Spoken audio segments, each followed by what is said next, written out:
Hi welcome you all to world affairs. मैं हूं Prashant Dhawan. Now हाल ही में इन यूएस न्यूयॉर्क टाइम्स ने पब्लिश करी है एक रिपोर्ट। इस रिपोर्ट में न्यूयॉर्क टाइम्स ने ये लिखा है कि जो बाइडन ने जो ऑर्डर किए थे drone strikes in the capital of Afghanistan, उन ड्रोन स्ट्राइक्स में आतंकवादी एक भी नहीं मरा, बस इनोसेंट लोग ही मारे गए थे। यहाँ पे आप देखोगे जो राइचस ड्रोन स्ट्राइक थी, इसने गलती से सिविलियंस को टारगेट किया। 10 अफगान सिविलियन मारे गए, जिनमें से 7 तो बच्चे थे और एक था यहाँ पर एक एड वर्कर जो यूएसए के साथ मिलकर अफगानिस्तान में काम कर रहा था। तो अपने ही एक बंदे को यहाँ पे मार दिया इन्होंने यहाँ पर, और कई बच्चे भी मारे गए। मगर यूएस बहुत ही लंबे समय तक कहता गया कि इस एयर स्ट्राइक में, इस ड्रोन स्ट्राइक में इन्होंने सिर्फ आतंकवादी मारे हैं। और यूएसए के लिए देखिए एम्बैरेसिंग बात यहाँ पर यह है कि ये जो रिपोर्ट है ये सामने आई है ऑन पेट्रियट डे। आपको पता होगा आज है सितंबर 11। आज ही के दिन 20 साल पहले यूएसए की धरती पर अब तक का सबसे बड़ा आतंकवादी हमला हुआ था, और उस आतंकवादी हमले में जो लोग मारे गए थे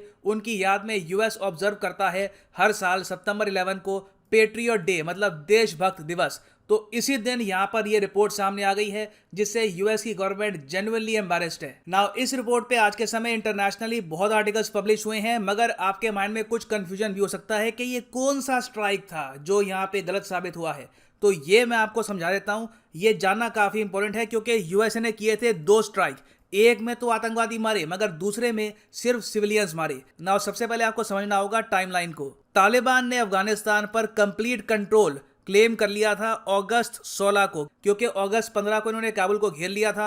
अशरफ गनी भाग गए थे देश से 16 अगस्त को, और उसके बाद से हम देख रहे हैं कि तालिबान रूल कर रहा है पूरे अफगानिस्तान को। ना 16 अगस्त से लेकर 30 अगस्त तक इन्होंने यूएसए को यह बोला कि जल्द से जल्द जो हामिद करजाई इंटरनेशनल एयरपोर्ट है, जिसको काबुल एयरपोर्ट भी हम कहते हैं, सारी जो अपनी फोर्सेज है, जो भी अपनी मिलिट्री है, इस एयरपोर्ट में ही रखना।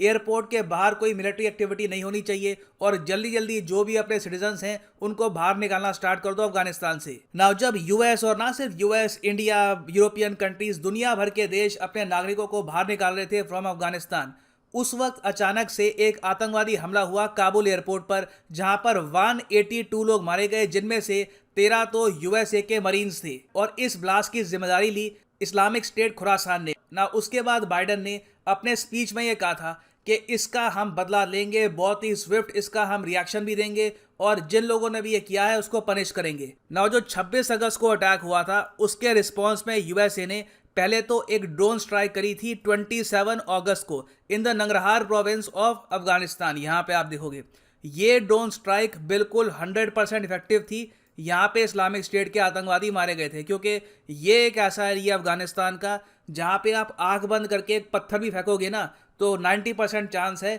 कि एक इस्लामिक स्टेट के आतंकवादी को ही जाके लगेगा। और इस ड्रोन स्ट्राइक पर मैंने एक वीडियो भी बनाई थी, US drone strikes on Afghanistan, और ये जेन्युइनली मैं कहूँगा यूएस इंटेलिजेंस की एक सक्सेस थी।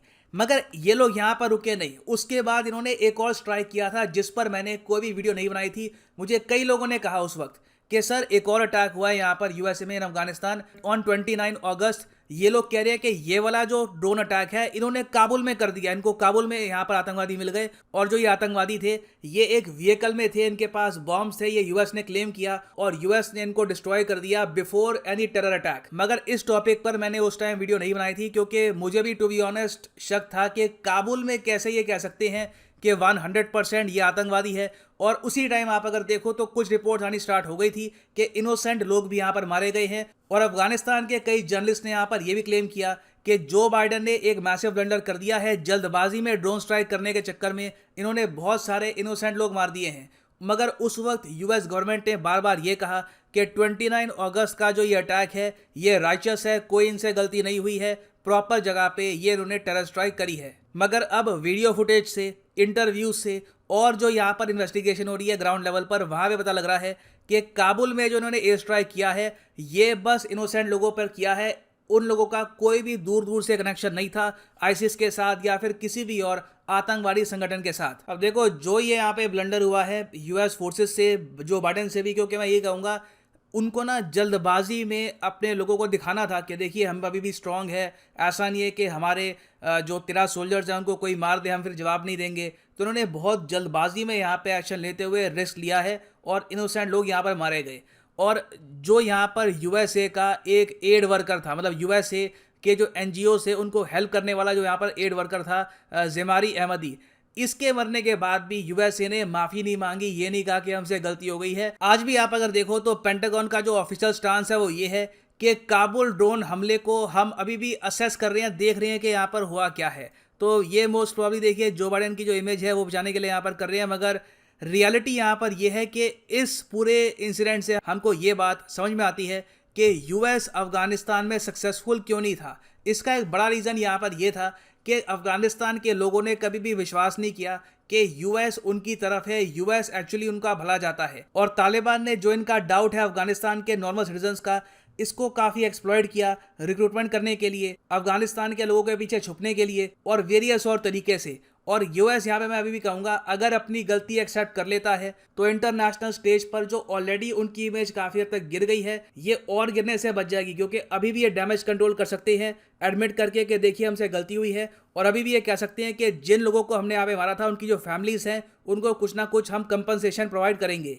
मगर अफगानिस्तान में कई एनजीओ है यहाँ पर, वो आज के समय ये कह रहे हैं कि इंटरनेशनल ह्यूमैनिटेरियन लॉ का क्या हुआ। चाहे आप यहाँ पर कह दो कि वॉर चल रही थी, वॉर ऑन टेरर चल रही थी, मगर तब भी यूएस कैसे बिना किसी प्रॉपर एविडेंस के सिविलियंस को यहाँ पे मार सकता है, वो भी इतनी बड़ी संख्या में in the capital of Afghanistan.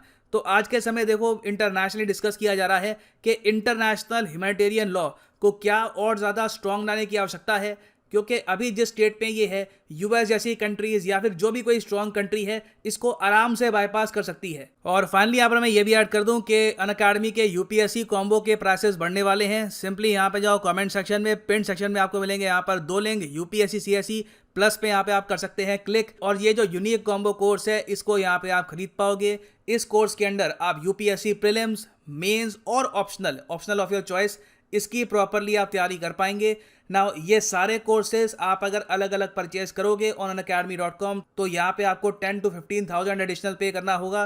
तो यहाँ पे आप अपने जो पैसे हैं सेव कर सकते हैं। Just click on pick a plan और यहाँ पे आप खरीद सकते हैं 24 महीने या 36 महीने का कोर्स। जो 24 महीने का कोर्स है यहाँ पे आपको और एडिशनल डिस्काउंट मिलेगा अगर आप यूज़ करते हैं कोड PD10।